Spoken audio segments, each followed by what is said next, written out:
If you want, you can support on my YouTube channel and listen to more stories. Sock Sci-Fi Time, Sci-Fi Short Stories. Humans are the galaxy's worst-kept secret, Captain Greekin muttered, tapping his fingers on the command console. The bridge of the Trinactar hummed with nervous energy, and for good reason. The vessel, one of the most advanced in the Browlian fleet, had drifted perilously close to the solar system, labeled by every interstellar map with an unsettling warning: do not approach under any circumstances. Lieutenant Graal, pale even by his species' standards, shuffled awkwardly by the captain's side. Captain, I must ask again, why are we here? His voice cracked, earning snickers from the junior crew. Greekin let out a sigh that sounded like an overworked steam vent. Graal, I've got debts heavier than a nebulon slug after hibernation. Rumors say there's ancient tech drifting near Sol's asteroid belt worth a king's ransom. We get in, we get out, and we'll be feasting on Sindorian pearls before the cycle's end. Graal swallowed hard, his eyes darting toward the radar. It blipped frantically, sending a cold shiver down everyone's spines. The humans had noticed them. Captain! A transmission! A comms officer chirped, barely keeping his beak from trembling. The message crackled, a voice thick with bravado and tinged with a drawl that made Greekon's skin itch. Howdy there, unidentified spacecraft. You're trespassing on Earth's front porch. State your business, or you'll see what a Texan-style welcome feels like. Greekin shot Graal a look that screamed regret. Open a channel, he cleared, his throat forcing a smile that no one on the other side would see. Esteemed humans, we come in peace. Just passing by on a scenic route. The reply was instant. Scenic route, my thrusters. You've got 5 minutes to turn tail, or we'll make scrap out of your shiny ship. Graal's eyes bulged as he mouthed, 5 minutes? Captain Greekon's smile slipped, panic replacing whatever sliver of confidence he'd managed to muster. They had underestimated the humans' infamous territorial streak. Stories of Earth's fierce defenders, dubbed space rednecks by more polite circles, suddenly seemed far less exaggerated. Captain, what do we do? Graal's voice pitched, his fingers tapping an anxious rhythm. Divert power to shields, Greekin commanded. And prep the warp core for an emergency jump. Let's not stick around to see what these maniacs have in their toy chest. Just as the crew leaped into action, a new signal blasted across the speakers, so loud and twangy that half the crew winced. Y'all ever heard of space joustin'? No? Well, today's your lucky day. Before anyone on the bridge could react, a swarm of metal blips appeared on the radar, charging straight at them with alarming speed. Greekin squinted at the holographic display, trying to make sense of what he was seeing. Captain, those are shuttles, old ones, Graal sputtered, pointing a shaky claw at the screen. Each craft was patched together with mismatched panels, painted in bright colors, and sported large, intimidating weapons strapped to the sides. Most absurd of all, some had phrases painted on. Their hulls like, "Get off my lawn and don't mess with Texas. They're coming in hot," shouted the comms officer, feathers ruffling in panic. Of course they are, Greekin groaned, smacking a palm to his snout. The humans were known for their love of absurd tactics. But this?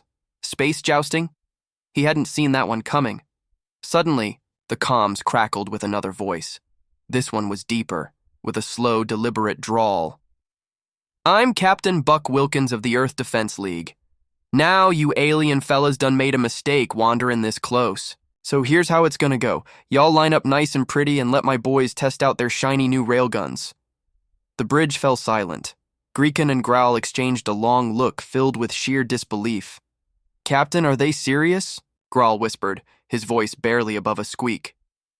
Do I look like I know, Graal? Greekin hissed back, jabbing at the console to bring up the tactical map.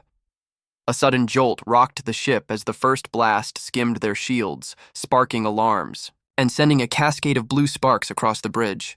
They are serious, shouted the weapons officer, fumbling to regain his balance. Right, enough of this! Greekin roared, suddenly channeling a burst of reckless defiance. Redirect power to frontal shields. Let's give them something to think about. Graal gaped. You're going to face them head on? It's called a bluff, Graal. Ever heard of it? Greek enforced a grin that was more teeth than mirth. They think we're running. Let's show them we're not that stupid. The Trinactar turned with a grace that belied its size, facing the incoming Earth Defense League shuttles.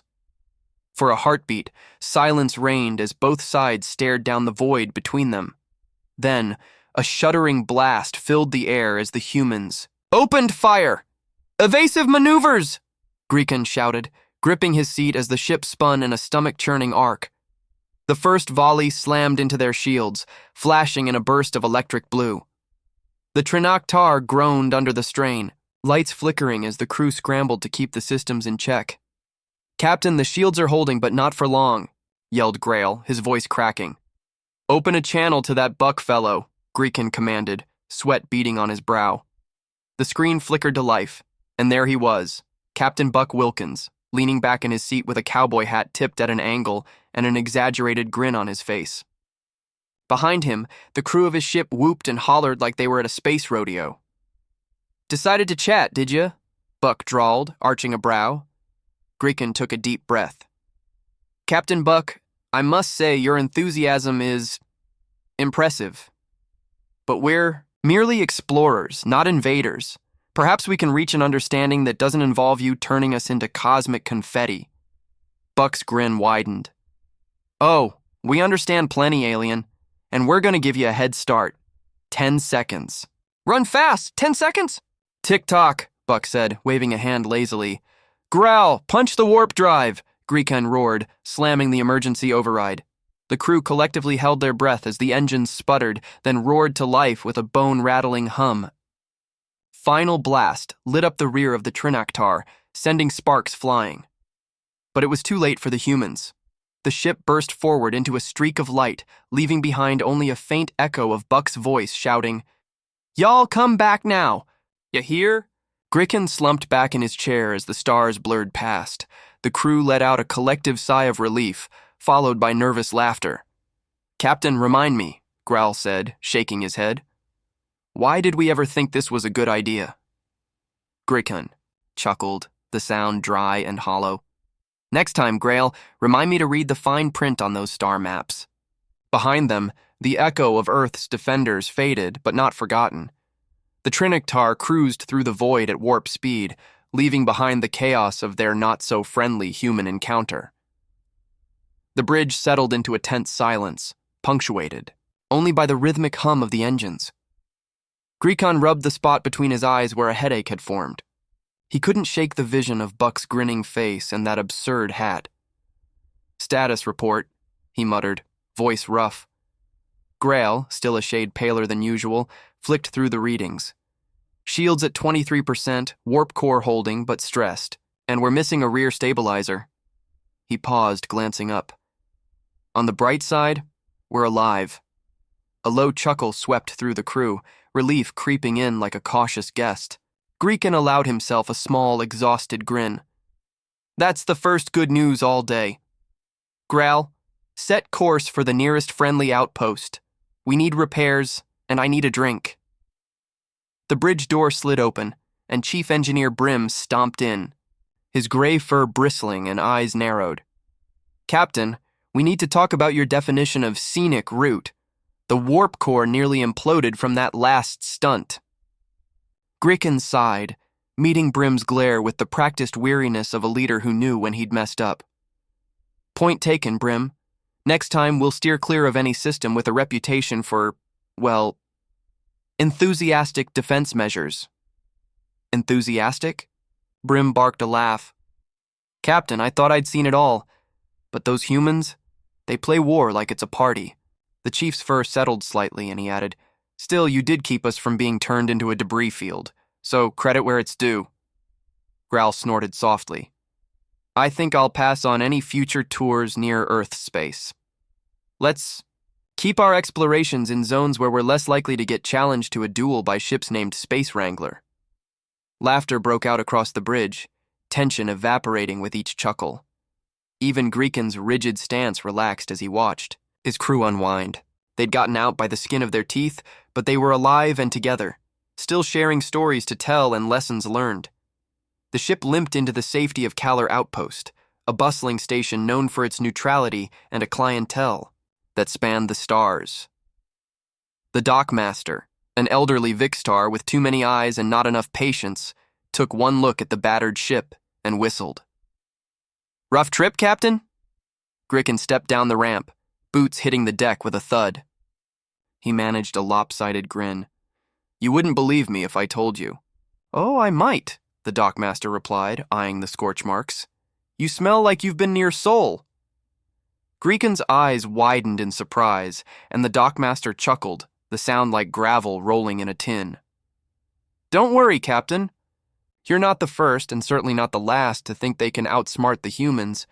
Those lunatics guard their space like it's the last free beer in the galaxy." Brim ambled down the ramp, hands on his hips. "And they fight with all the subtlety of a supernova." The dockmaster's grin widened. "Welcome to Kalar. Drinks are on me, Captain. You've earned 'em." The bar at the outpost was dimly lit and filled with a motley assortment of beings who swapped stories and shared exaggerated tales. Gricken nursed his drink, eyes scanning the room as snippets of conversation floated past. And they pulled out a thing called a banjo, I kid you not. Next thing I knew, my cargo bay was full of old Earth tractors. And then the human says, "Hold my beer." Gricken felt a grin tug at his lips. For all the madness, the humans were something else. Defenders, inventors, jokers. No wonder no one dared push too close to their borders. Growl settled beside him, with a sigh, sipping his drink. "So, Captain, do we write this off as a disaster or a story for the ages?" Gricken raised his glass, a spark of amusement in his eyes. "A bit of both, I'd say. And next time someone asks why alien ships never fly past Earth, we'll have a good answer." They clinked glasses, the laughter of the bar carrying them through the night. They had survived the space rednecks, learned their lesson, and would live to tell the tale, and maybe exaggerate it a bit. After all, in the vast expanse of space, stories like these were what kept captains famous and legends alive. Enjoy another amazing story. Waking up on the side of a dirt path with forests surrounding him was the last thing Callum expected when he passed out last night. He had been on a bit of a binge, drinking more than he cared to count with a couple of buddies from high school. Josh and Fred must have decided to play a trick on him, leaving him in the middle of nowhere. They even changed him. What were they? Thinking? He could have sworn when he passed out he was just in a casual blue button-up, ripped jeans, and some plain running shoes. Now he wore a tunic, almost knee-length, made of some kind of cheap material, wool, he thought, and some brown trousers tied at the waist with some simple rope. At least they got his size right. His feet were covered, but barely, in what looked like some rough leather. There were hardly any soles, so he felt almost barefoot when he placed his feet on the ground. "Did they drop me off at a medieval convention or something?" Callum whispered to himself while walking down the dirt path. His phone and wallet were also gone. Guess there was no calling an Uber. They'd never gone this far in their pranks. This was weird. Hopefully he was going the right way. There were two directions he could have picked. You'd think they would have given him a hint at least, left him at a sign. But no, he was left in the middle of nowhere. Just great, he muttered as he kicked a rock across the path, and it disappeared into the green brush of the forest. Callum sighed, squinting up at the sky. He was glad he got a haircut recently.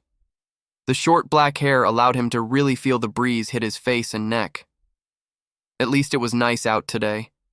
The sun was shining with not a cloud in the sky, and he couldn't imagine how miserable he'd be if it was raining. The horror. Still, this had to be one of the dumbest pranks Josh and Fred had ever pulled. What was the endgame here? Wait until he wandered into town looking like an extra from Game of Thrones? Callum scratched at the tunic. It was itchy as hell, and he'd kill for some coffee, or even a bottle of water right now. He kept walking, sticking to the dirt path because honestly, what the hell else was he supposed to do? His stomach grumbled. When was the last time I'd eaten anything? He couldn't remember. Last night was such a blur, but was so much fun. This, Whole thing felt ridiculous. Still, there was something kind of peaceful about it. The forest air was clean. He felt like he could run 10 miles breathing this air, even hungover like he was. I swear if they filmed something for YouTube, I'm going to make them regret it, he muttered as he kept walking forward around the bend in the path. The trail widened slightly, giving an appearance of an old campsite. His brown eyes squinted at something in the distance. Was that smoke? Yeah, just past the treetops, a thin wisp of smoke could be seen, probably from a chimney. Relief went through Callum. There must be a cabin or campsite nearby. At least he could figure out where he was. Maybe catch a ride into town or use a phone at the very least. He picked up his pace, going from walking to a cool jog as he ran towards the smoke. When he got closer, he heard something faint. Was that wood chopping?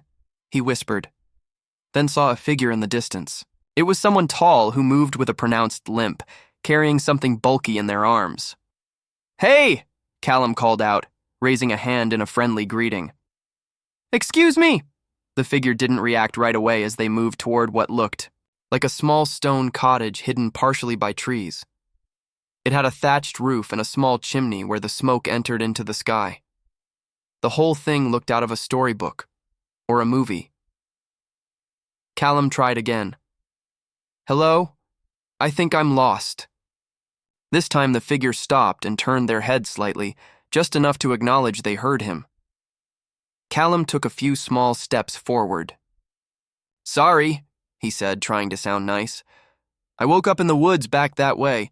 I think my friends thought it would be funny to dump me out here. I was wondering where we are, or if I could use a phone. The person slowly turned their head back around and continued back towards the cottage. They didn't wave or say anything, just opened the wooden door and disappeared inside. Callum blinked. Okay, he muttered. Cool talk, very helpful. It was decision time. Did he go towards the creepy person in the cottage or continue down the path for what could be miles more? He was achy, tired, thirsty, and hungry. Of course he wasn't walking anymore, then he had to. The answer turned out to be very easy. So with only minor reluctance, Callum slowly walked over to the stone cottage. As he got closer, the scent of something delicious wafted over his nose. His mouth started watering even with the thirst he felt. The door was slightly open, creaking softly from the breeze. He hesitated with his hand raised before knocking twice softly on the door. Hello? Sorry to bother you again. He called into the tiny cottage, trying to sound non-threatening. I promise you I'm not here to cause any trouble, I just want to get home. I have no idea where I am. Come in, the figure said from inside, finally speaking. The voice was deep and slightly rough as it came out. Callum pushed the door open and peeked inside. The interior was very dim, only the sunlight that poked through the trees in the window, and the fire provided light to the room. This house had no electricity for sure, he thought. There were 0 appliances. Just a rough-looking wooden table, clay mugs, and a stack of logs by the fire. It was simple, something out of the history books everybody read in school. In the far corner, the man stood with their back to him, pouring something from a kettle into a bowl. Look, I don't want to be a bother or anything, Callum said, stepping inside just enough that the door swung closed behind him. But if you could just point me in the direction of the nearest town, or something, I'll be on my... Sit, the figure said in a commanding tone. Callum blinked. Sorry, what? The figure turned around at last. An older man, probably. In his late 50s or early 60s, with a gray-streaked beard and deep lines around his eyes, stared at him. He didn't look surprised to see Callum. If anything, he looked like he'd been expecting him. You'll want some food, I reckon, and some water, the man said, placing the bowl on the table and nodding at the chair opposite it. Callum stared at him for a moment. The smell coming from the bowl was amazing, and that made the decision easy for him. It smelled like stew. He pulled out the chair, slowly. Thanks, he said, more confidently. I appreciate it. The man said nothing in return, just moved back to the kettle and began stirring another pot, like this was all perfectly normal. Callum sat, there was no spoon, so he picked up the bowl and he began blowing on the stew, hoping not to burn his mouth. Carefully, he put the bowl to his lips and took a sip. Then he paused. This was really freaking good, he thought. Callum took another sip. The flavors burst into his mouth. This old guy sure knew how to cook.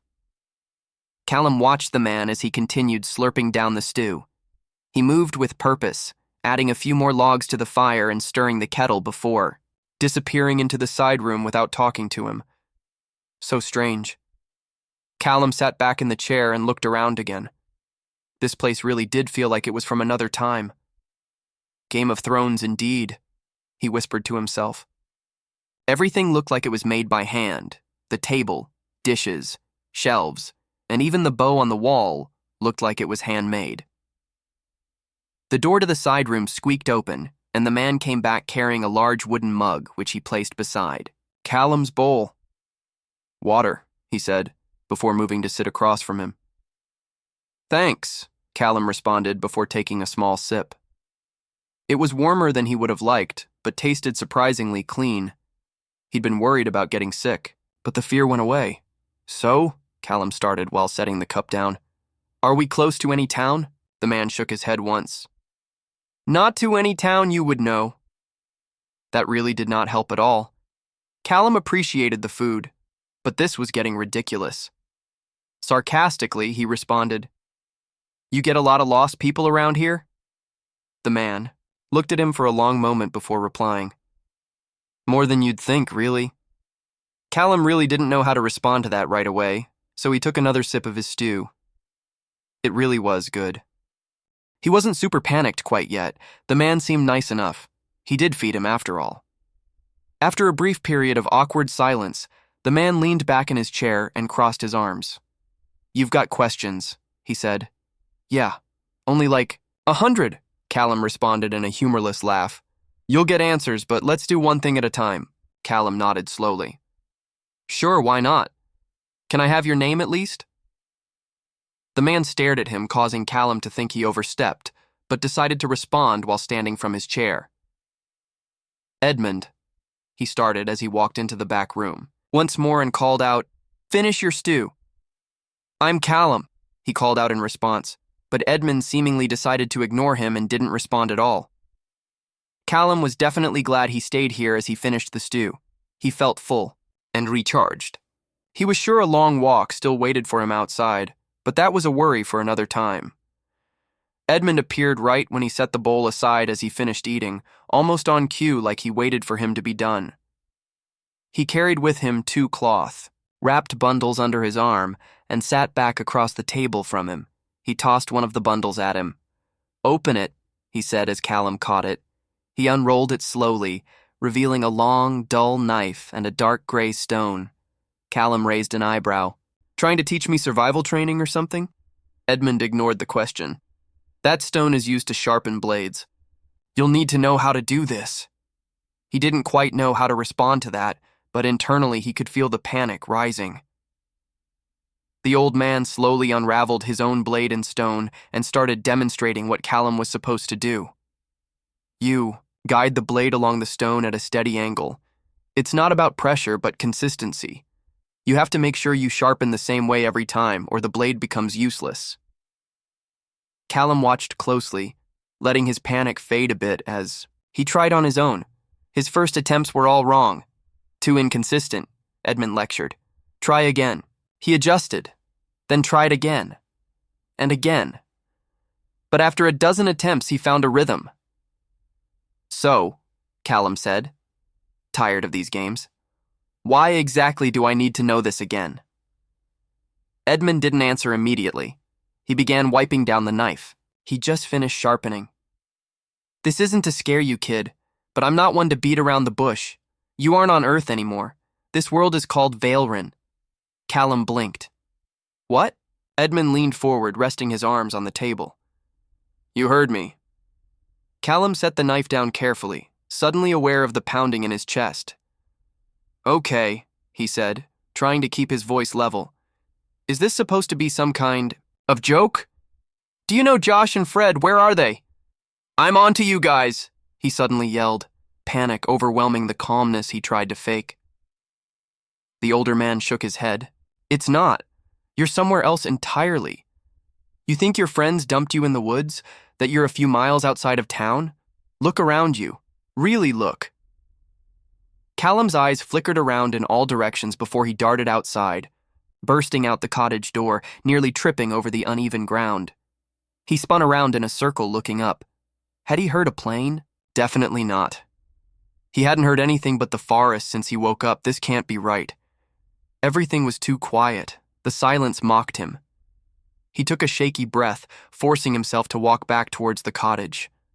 I know it's a lot, the old man said from the door, voice steady. But panicking won't change where you are. Callum hesitated before standing in front of Edmund. Why should I believe you?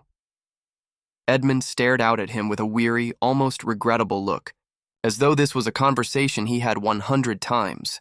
You shouldn't, he said blankly. Not yet, but you will. Enjoy another amazing tale. Sichara was not pleased with what she saw. This new Terran transmat was seeming more like an overpriced joke now that she stepped up to the transport. Pod in for 3 times the price of standard FTL flights, you'd think they would provide some sort of service. And yet, here she was staring at a standard info kiosk with nobody in sight to help with her baggage.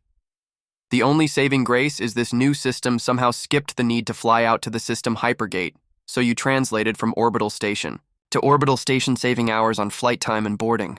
The trip to Earth took 8 hours and 2 jumps in acceptable comfort, and the estimated transmat time would be just under an hour. But this new system, as fast as it might be, was starting to feel like using poorly run public transport. In many ways, she had to admit this wasn't unexpected of a new species in their probationary period with the Galactic Council. Technologically behind but irritatingly adaptable, these humans had come up with a potentially useful express travel method, but the costs were rumored to be obscene. Thankfully, they had financed the project through the Galactic Bank under new species loan programs. When it failed, as the Council predicted it would, a civilized species would be selected to take over the system and see if it was truly viable. After all, why should races who have been in the stars for thousands of years allow an upstart with less than 100 years in space disrupt the order of the galaxy? Best to fund their little project, let them fail, and spend the next 1,000 years growing up under the Galactic Council's guiding hands like every other newly discovered race had. But in the meantime, she has to deal with this. Check-in kiosk. She inserted her galactic ID card and rolled her eye stalks as the holo of a human flight attendant appeared. Not even a proper AI, just a holo that waved and pointed at the options. How quaint, she thought to herself with a heaping dose of sarcasm. The check-in process was remarkably crude as well. Confirm your identity. Declare any medical conditions emergency personnel should be aware of. Who is your emergency contact and current employer? Please place your bags on the scale to confirm weight. At least the system waived the extra baggage fee as she was the only... What? 25 credits for GalNet service while in transit? 15 credits for a snack box with prepackaged junk? Nothing fresh or catered? And the beverage prices. And there's a charge for in-transit entertainment as well? Sichara thought with irritation. Oh, and with no attendance while in transit, I have to order and pay for everything now. Have these humans no sense of decency? What if I want something partway through the trip? She angrily selected GalNet service and a bottle of Chronic at 18 credits. The same bottle no self-respecting restaurant would dare charge more than 6 credits for. But she would be damned if she had to deal with this trip without an intoxicant. The flight attendant holo then started to motion and go through a safety briefing. By the stars, you can't skip it. And it seems to have visual sensors to detect if my eye stalks are watching. She sighed with frustration and stared at the demonstration what was essentially the standard LifePod information offered on every FTL flight. Then the bay doors opened to expose the transit pod with the cargo section open. And of course nobody there to help lift things, so Sichara had to load her oversized case of biological samples and personal luggage herself. Once loaded, the cargo section slid closed and the passenger door opened. The interior cushion was not what she expected.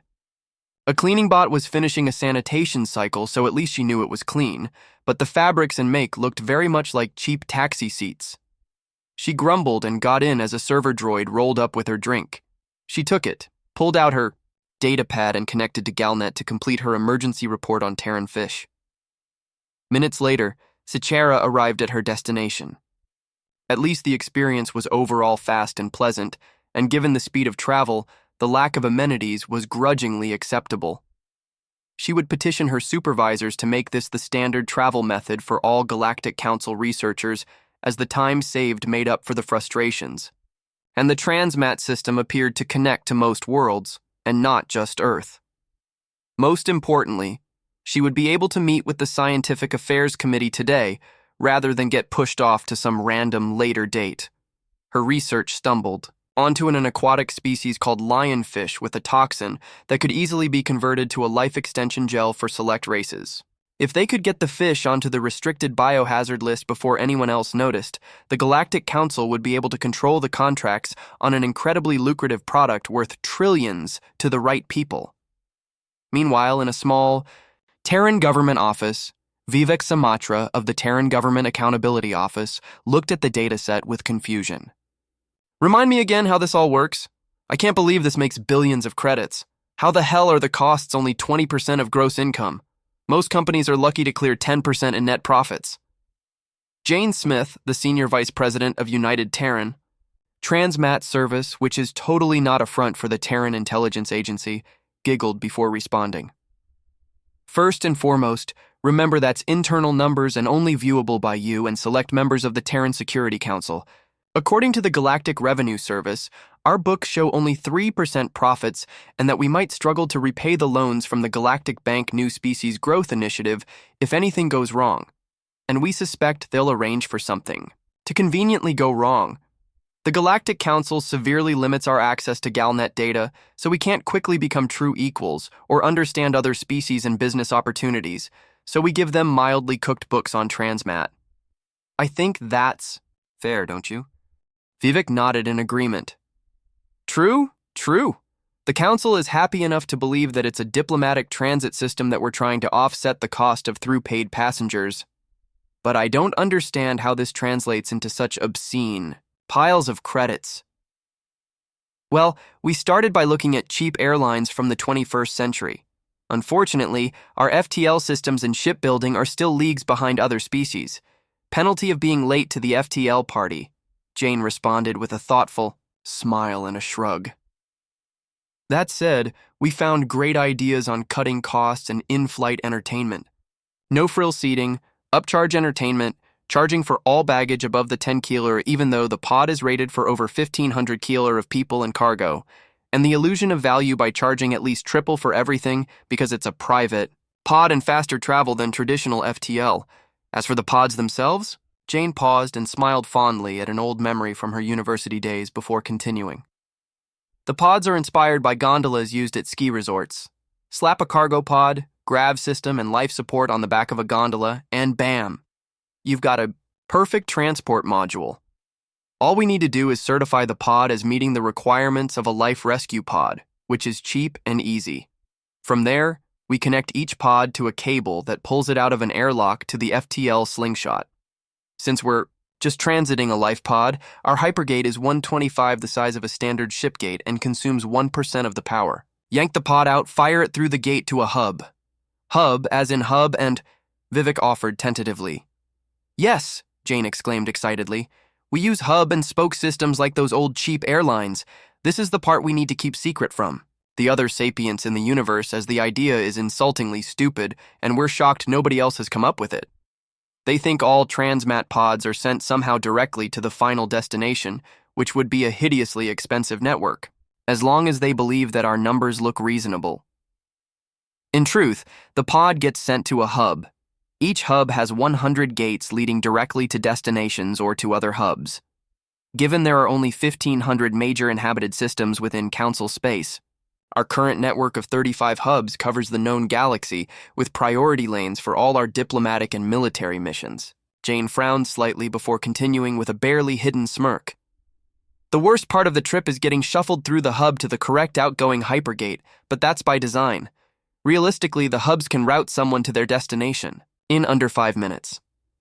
FTL ships could do this as well if it weren't for the boarding process, travel time to a system hypergate, and waiting in line to transit. However, we have buffers and delays in the hubs that extend the ride anywhere from 45 minutes to 3 hours. We even have intentional random delays linked to offers to purchase entertainment. Toss in a few surveys for a free drink or snack if you're feeling frisky. They don't realize that they're just sitting in the hub while they're answering questions or watching entertainment they purchased, or just delayed for no good reason other than to hide how long the trip actually takes. But I still don't get it. It sounds like we can charge double or triple, but the base cost still wouldn't extend profits beyond 30-40% of sales? Vivek said with obvious confusion, as the numbers in his head didn't match what he saw on paper. Jane's face turned downright devious before she continued. Finally, we tossed in a healthy dose of information harvesting inspired by the ancient search engine Google. People are expecting questions on boarding, and they don't realize how answering simple questions like, "Who is your current employer?" or "Do you have any medical conditions which emergency personnel should be aware of?" gives us reams of useful data. Even if they don't buy any entertainment or answer many questions, we can log all search inquiries they make over our Galnet connection and log it directly to their Galactic ID. But our privacy laws... Vivek started with concern and then turned into dawning understanding as he caught the evil grin on Jane's face and the credit chit dropped in his brain. Only apply to Terran citizens and only within Terran-controlled space. Given the diversity of member races and governments, there are no galactic standard privacy laws. Once a pod leaves Sol, all bets are off. Exactly, Jane said triumphantly. Additionally, because this is an intergalactic transport system and not hard-locked by planet location, each species can use their unique identifier to bypass filters, an encryption the Galactic Council installed to prevent us learning too much about anything. We can't search things on Galnet, yet our passengers get open season. And once the info comes through our connection onto our system, we can capture and read it. We just set the Galnet buffer to copy all data to hidden servers operated by the Terran Intelligence Agency and then delete, so the Council inspectors only find empty buffers in compliance with galactic law after the user disconnects. Given the cost of transit on our system, we only get people with higher wealth or political connections using Transmat. This means the data we harvest is the cream of the crop. Vivek's eyes widened in realization, and he motioned Jane to continue. We're learning all the crap other species are trying hard to hide from us, as well as getting marketing data that's unbelievable. And it's all willingly given by bored passengers. Not to mention the scientific articles, confidential business, data, and other dirty little secrets the Galactic Council doesn't want us to know. We sell carefully scrubbed data to Terran corporations, and we go from 35% net profit to just under 80% while helping those companies become surprisingly profitable in galactic trade. And that's not including the info we pass on to classified research stations, universities, or government agencies for analysis. There was a ding, and Jane picked up her datapad. She glanced at it in case it was something important. Vivek thought he heard her mumble, "Lionfish? Really?" Jane paused for a moment and looked contemplative before finishing her explanation. Honestly, we could make FTL travel free as long as people answered the surveys and searched Galnet over our connections while in transit. But then we'd trigger too many questions and have too many average Xeno Joes flooding the system with junk. Data. That'll be the play in about 20 years once we've caught up on tech and science, but for now it's best we keep the system expensive and limited to important Xenos and human diplomatic missions. Vivek was just stunned by the revelation. Just curious, with us making so many credits off this, how has the Galactic Revenue Service missed it? With the expenses so low, I don't understand how we can keep it all hidden. Jane snickered before responding. Classic Black Ops accounting at its finest. We just toss the entire Terran Special Forces budget into the numbers and label it diplomatic transit costs. Thanks for diving into this story with me. Don't miss out on the next one. Hit that subscribe button, give this video a big thumbs up, and drop a comment below with your thoughts. I'd love to hear what you think.